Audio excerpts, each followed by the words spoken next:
رسول الله صلی الله علیه وسلم فرمایي د هر انسان دعا قبليږي خو په دې شرط چې عجله ونه کړي.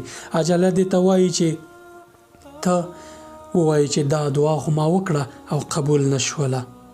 بدګماني مه کوه په الله پاک باندې. الله پاک فرمایي چې انا عند ظن عبدي بي، زه د خپل بنده په ګمان چلیږم.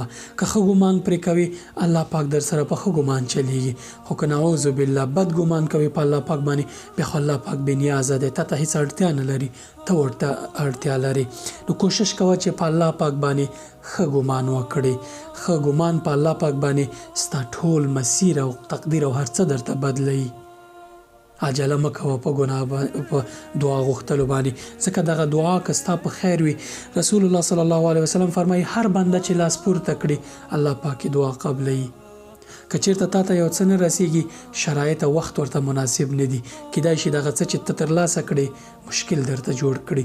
الله پاک پې ښه پوهېږي، ته نه پوهېږې.